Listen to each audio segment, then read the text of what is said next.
આ તરફ ગાંધીનગરમાં ભારે પવનને કારણે લોખંડની એંગલવાળો મંડપ ઉડી ગયો। ગઈકાલની ઘટનાનો વિડીયો અત્યારે સામે આવી રહ્યો છે। આપ જુઓ કે વાવાઝોડાને કારણે કેટલું ભારે નુકસાન અહીં પહોંચ્યું છે।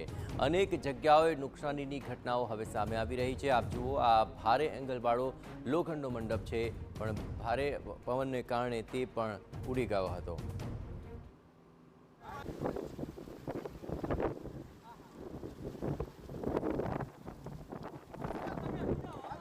ગઈકાલે અચાનક જ ભારે પવન ફૂંકાયો હતો। વહેલી સવારે પણ આ જ માહોલ હતો અને સાંજના સુમારે પણ ભારે પવન ફૂંકાયો અને તેને કારણે પવનનું જોર એટલું હતું કે મોટા મંડપો પણ ધરાશયી થઈ ગયા।